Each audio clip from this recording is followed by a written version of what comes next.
Welcome back. Here today on the beautiful campuses of Florida Panhandle Technical College. Here today with Lindsey McClellan. Lindsey is a student in the electrical program. You've seen Curtis Green, currently the instructor of that program, here on the show. We're going to talk to Lindsey today about the opportunities in the electrical field, maybe some of the reasons why she got involved in the electrical program. More importantly, why she chose Florida Panhandle Technical College. With over 40 degree and certification programs, there's something literally for everyone here, and we're going to explore all those subjects and more when we come back. We'll be right back.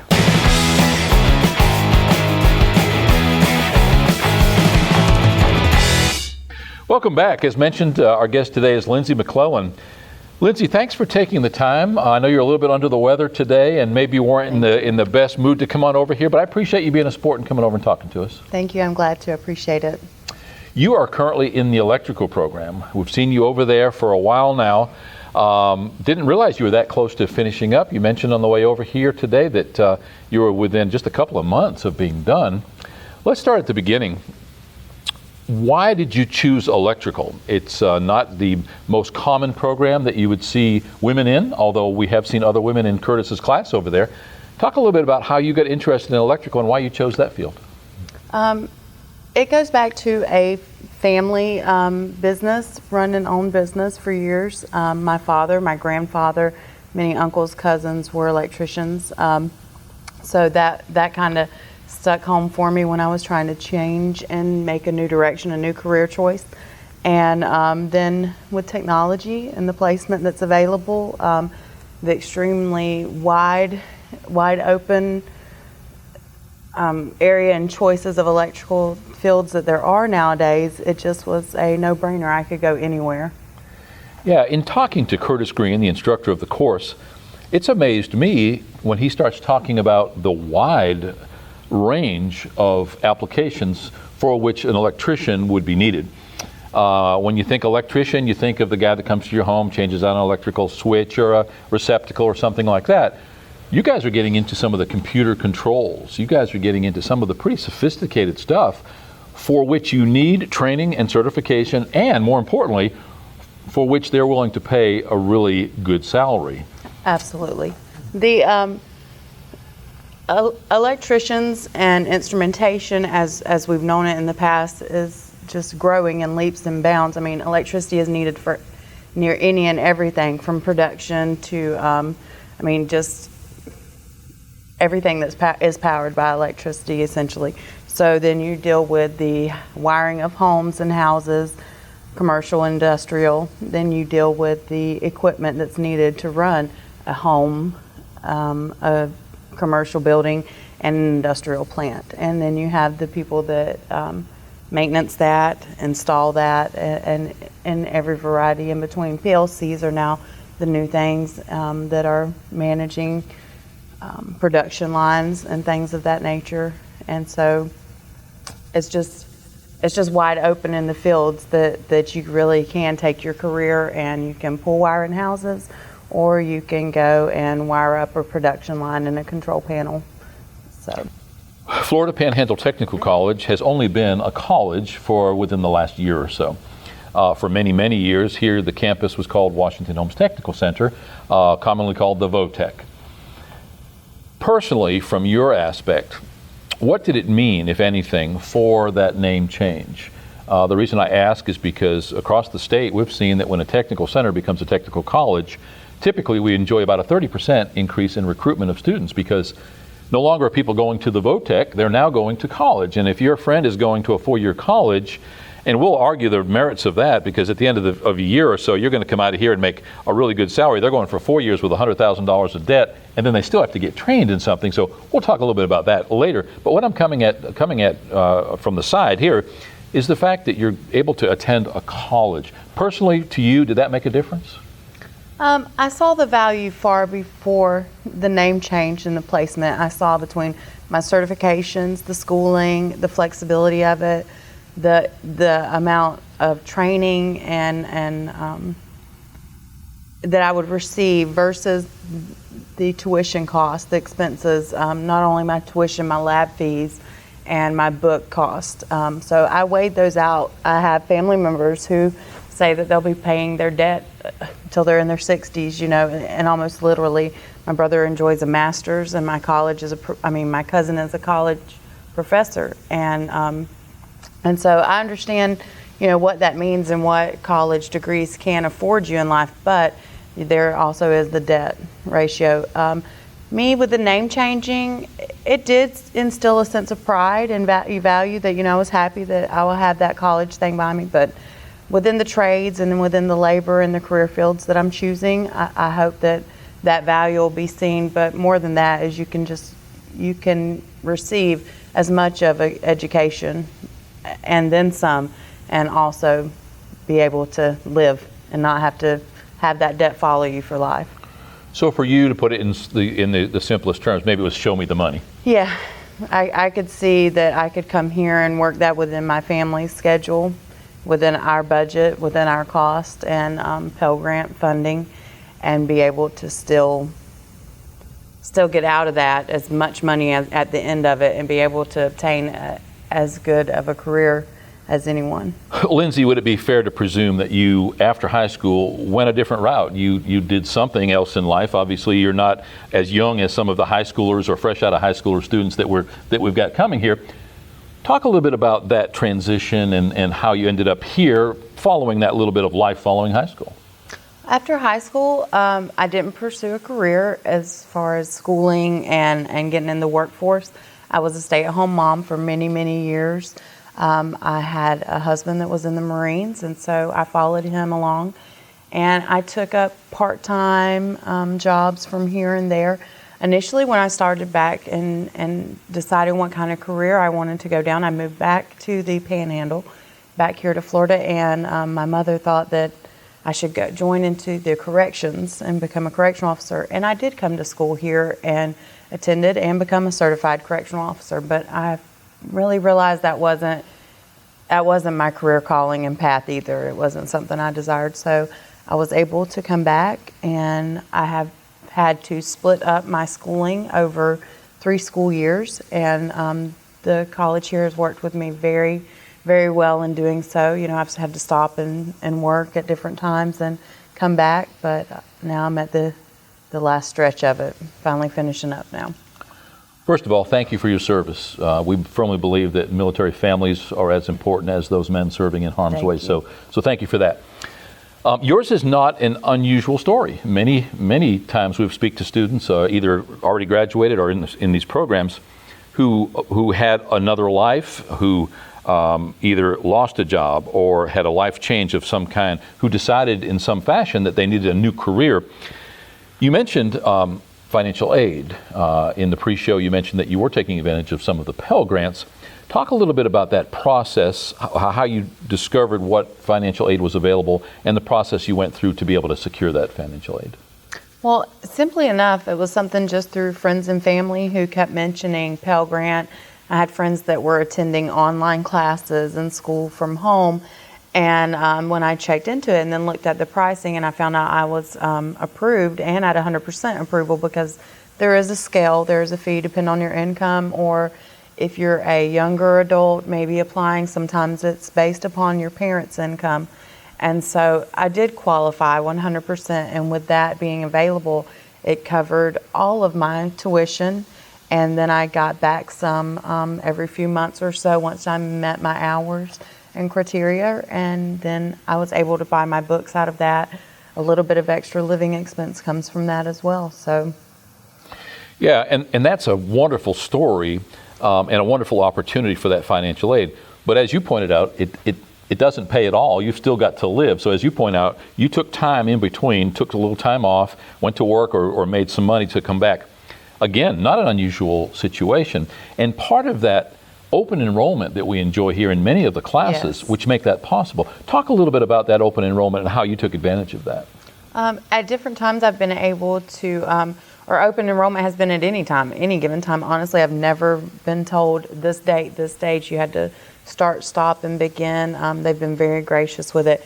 Probably at sometimes to our teacher's nail biting, but he takes us in each time and sets with our hours and sets goals and let us know, at what point we can achieve that. We talk with our financial aid advisors, and they can let us know within, within a certain period of time, what blocks and periods our financial aid will come, and then the disbursement, what's left from the Pell check. You mentioned your instructor, Curtis Green, longtime instructor here, was actually in the industry, was a Navy veteran himself, went into the industry and then decided to teach. Not an unusual story here. Many times, for instance, Eddie Beckworth, our welding instructor, he could be out in the workforce making a really nice paycheck. He decides to impart his wisdom, his training to others, and he's put out thousands of people who are commensurately making those big paychecks, but he feels really self-satisfied and fulfilled simply by training those people. In the case of Curtis, how do you feel about him as an instructor, and talk a little bit about how that's worked out? Obviously, you've already spoken in good terms about him, but talk a little bit about how Curtis works with the students. I enjoy Mr. Green's style of teaching. He's very one-on-one. Then he's also in a group, but one-on-one we are able to go to him at any time and find out what's going on within our study right there at that time. But because we are open enrollment, any student can be at any given point from the beginning to the end. So he remains very flexible with that. I think that his schooling and within the Navy, and then when he got out of that, when he worked in an industrial plant in their maintenance, that led him into a lot of the industrial things, the instrumentation, the PLCs, and the new classes that are becoming available that the college is taking. So I think that we're able to glean a lot of information from someone who's worked in the workforce, in the industry, and in many different types of fields in the electrical field. We say many times that the campus here at Florida Panhandle Technical College is like a small town. It's almost self-sufficient. If a classroom has some electrical problems, they grab some of the students or the instructor, and you guys take care of the problem. If there's a desk or a set of cabinets needs to be made, Stevie Elam and his cabinetry and woodworking class. In the case of electrical, we've actually seen you and other students running conduit for networking or doing some of this other kind of stuff. Talk a little bit about that and the fact that you really do get some hands-on, not just as class projects are in your lab, but this is real-world stuff when you're fixing things around there. I know in one particular case, automotive was installing a new piece of equipment. You came and did some troubleshooting on an electrical circuit. Talk about the value of being able to get that kind of experience here. I think the hands-on, we have a lab set up to where we can do the hands-on, but having the facility here and being able to go from classroom to classroom in each setting, and us as students being able to diagnose and look and troubleshoot and have the freedom and the ability to do that has been invaluable, honestly. I've seen many more real-world working scenarios from that than I would have gleaned from any other lab scenario. Going from classroom to classroom and seeing the different needs in each classroom, because there's a much different need for the cybersecurity and the networking classrooms than would be needed from our automotive classroom and our welding class. Welding is a completely different type of codes and information that's needed for setting up that. And so it's very neat just to go from each classroom. We've gained a lot of information from that. Not far from where we are here on campus today, on 231, just south of Mariana, is Green Circle. They are a wood pellet plant. They are a huge opportunity for this part of the country to produce what they do, but they operate with very few people relatively, despite the dozens and hundreds of railroad cars that come out of there. Martha Compton, director of the school, works very closely with the Northwest Florida Manufacturers Council, Rex Lumber in Graceville, Green Circle, West Point Home. What we have done here as a campus now is go to these employers, and rather than go to the business and say, we have a welder, how can you use this person?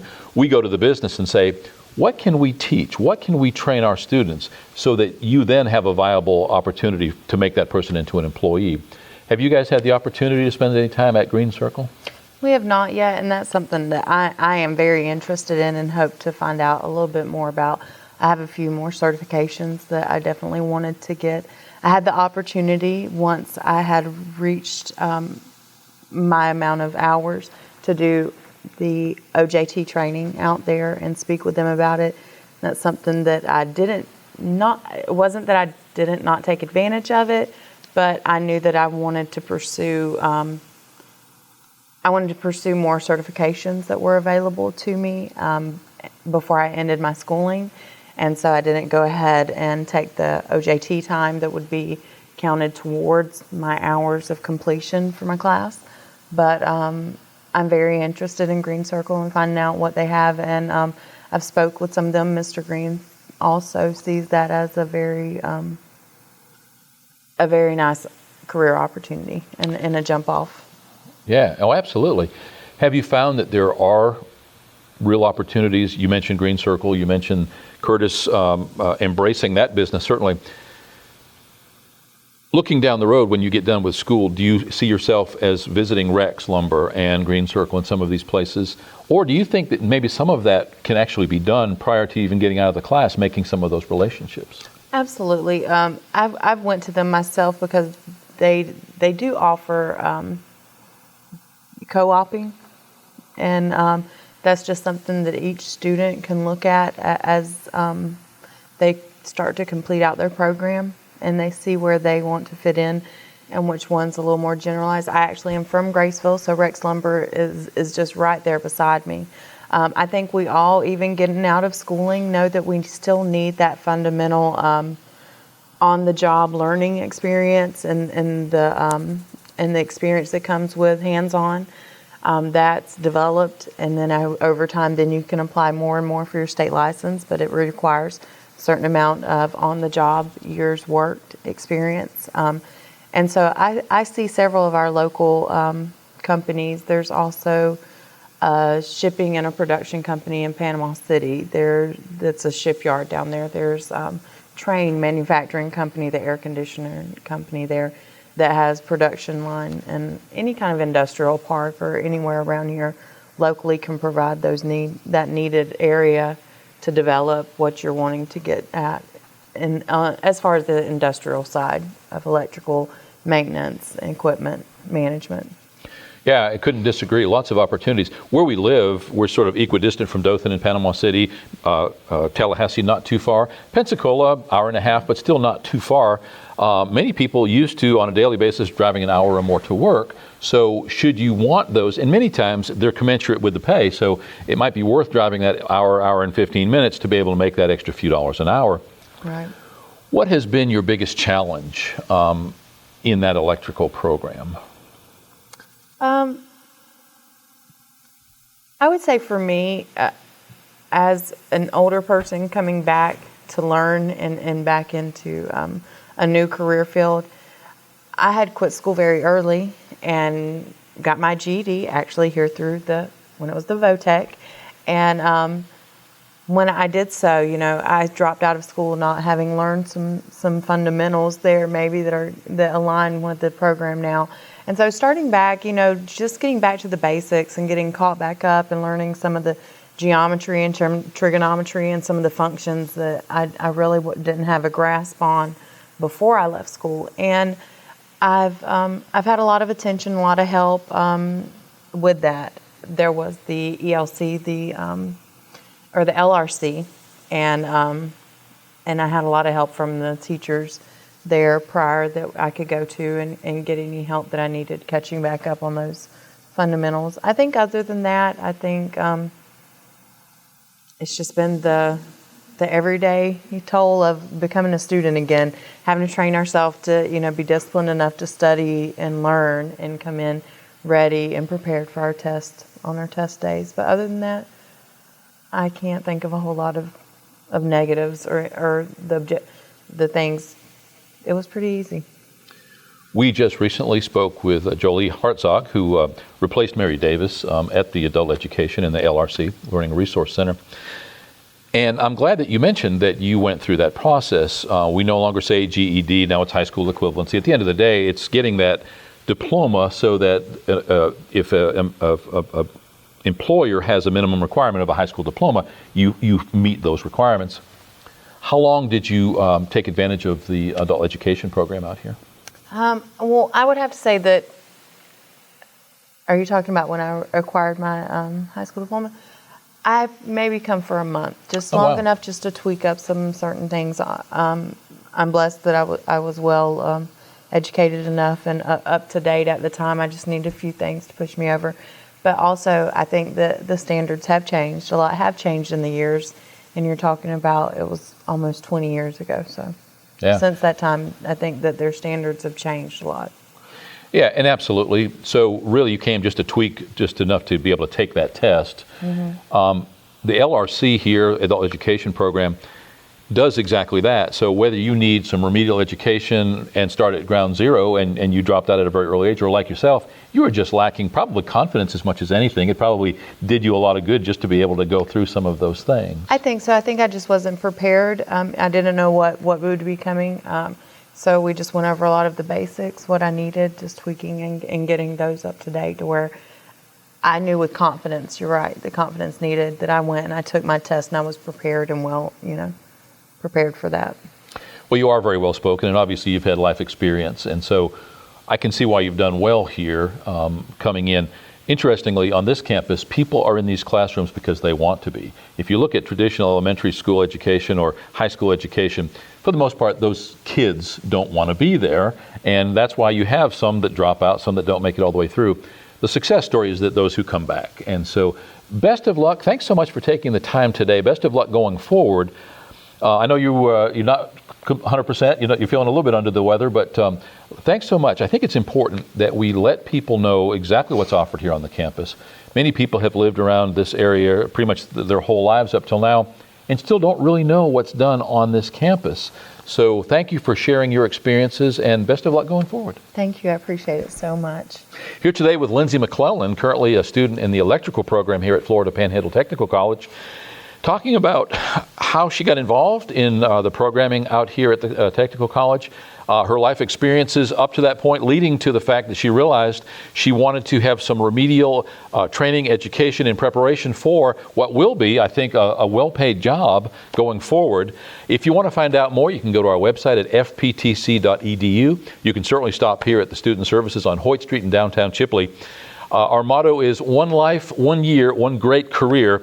It becomes a little trite to say, but it can't be any more accurate that within a year's time, for the most part, you can go through one of these courses out here and then be able to sit a state board, sit a certification class somewhere to become qualified for, again, a very well-paid job. We'll be right back.